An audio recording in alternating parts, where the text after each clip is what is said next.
જય દ્વારકાધીશ। આજે આપણે એવા વેકરી ગામમાં મિત્રો તમે જોઈ શકો છો એક ચિત્તેર આપણે જે સ્નેકનું નામ છે અને ઇંગ્લિશમાં રસલ્સ વાઇપર અને હિન્દીમાં ચંદન ઘોડા અને આપણું મહારાષ્ટ્રમાં અને ઘોણસના નામે ઓળખવામાં આવે છે। મિત્રો આ સાપ રેસ્ક્યુ કરતા પહેલાં તમારે ખાસ ધ્યાન રાખવું, કારણ કે આ સાપ સેકન્ડના ત્રીજા ભાગમાં તમને બાઇટ એટલે કે કરડી શકે છે અને ઘણા લોકો આને અજગર સમજી અને પકડતા હોય છે, પણ એવું તમારે ન કરવું જોઈએ, કારણ કે આમાં હિમોટોક્સિક નામનું વેનમ આવે છે જે આ આપણને કરડે એટલે મુખ્યત્વે આપણા કિડની લીવરમાં ડાયરેક્ટ આપણા નર્વસ સિસ્ટમમાં આનું ઝેર એટેક કરે છે।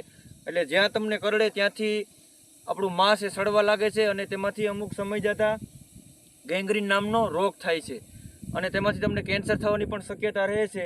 એટલે ખાસ આ જે રસલ વાઇપરને તમે જ્યારે રેસ્ક્યુ કરો ત્યારે તેનાથી બને તેટલું દૂર જ રહેવું અને જો ન અડ્યા વગર રેસ્ક્યુ થાય તો તમારે કરી લેવું।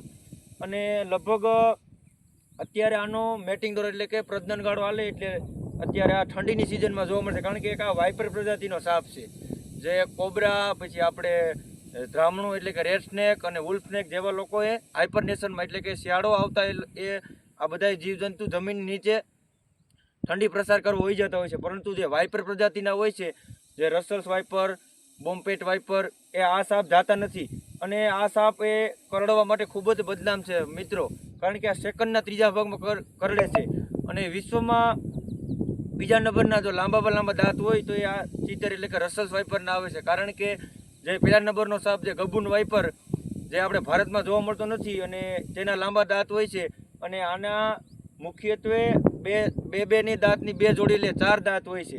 એટલે તમારા કે કોઈ કપડું કે તમારે બૂટ ફાડીને પણ આ સાપ તમને બાઇટ કરી શકે છે। એટલે ખાસ તમારે આ સાપથી બને તેટલી દૂરી રાખવી। ઘણા લોકો આને દેખે એટલે મારી નાખતા હોય છે, પણ કારણ કે આ સાપ એ માણસ માટે ખૂબ જ ઉપયોગી છે।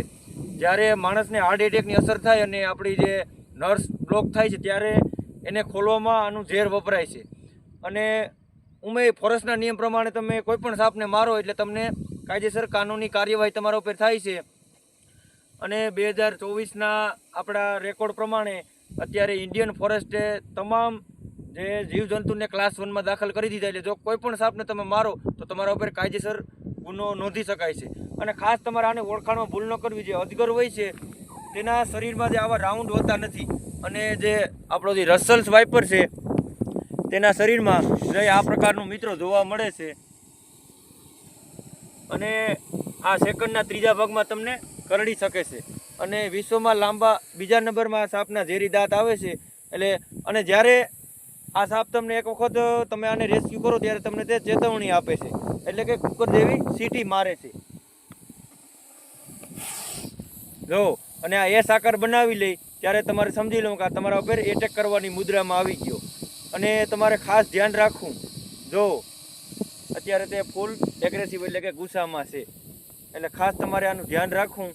અને આમાં જો તમારે મેલ ફિમેલ એટલે કે નર માદા તમારે જોવી હોય તો જે નર સાપ હોય છે તે ટૂંકો હોય છે અને માદા સાપ એ લાંબી હોય છે। અને મિત્રો આને જો આપણે વાત કરીએ તો લગભગ આ સાપ ડાયરેક્ટ બચ્ચાને જન્મ આપે છે, ઈંડાને જન્મ દેતી નથી અને આનો મેટિંગ થયા પછી માદા લગભગ 30થી 35 જેટલા બચ્ચા અથવા તેનાથી વધારે પણ આપી શકે છે।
આમ બેવડી વાળો તો હેરતું તમારે ખોલવું જાય ઓલી ધ્રાળ ઓલી જેમ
રાખવી એમ રહે આગળ રાખીએ મારી વાત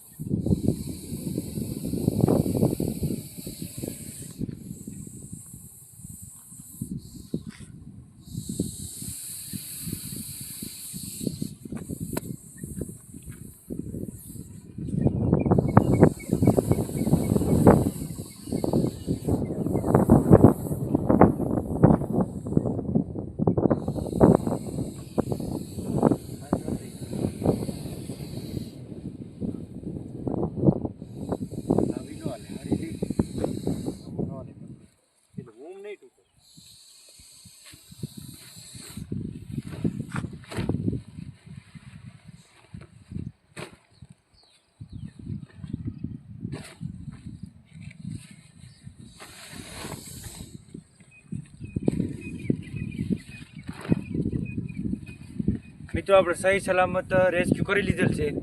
ખાસ આમાં રેસ્ક્યુ કરતાં પહેલાં મિત્રો અધડાઈ કરવી છે, કારણ કે આ સાપે સેકન્ડના ત્રીજા ભાગમાં બાઇટ કરી શકે છે. જો આપણે કોબરા કે કોઈ ધામણ હોય તો આપણે આસાનીથી રેસ્ક્યુ કરી શકીએ છીએ. અને ખાસ મિત્રો જેટલા ગુજરાતના સર્પ મિત્રો છે તેણે સ્ટન્ટના વિડીયો બનાવવાનો છે, કારણ કે જો આ વસ્તુવાળી તમે સ્ટન્ટ કરો તો તમને બાઇટ થાય તો તમારું મૃત્યુનું કારણ બની શકતું હોય છે. હવે આપણે એને કુદરતી વાતાવરણમાં રિલીઝ કરીએ ત્યાં સુધી તમે વિડીયોમાં બન્યા રહેજો. મિત્રો જે વેકરી ગામમાંથી આપણે રસલ સ્વાઈપર રેસ્ક્યુ કર્યો એને કુદરતી વાતાવરણમાં રિલીઝ કરી દે.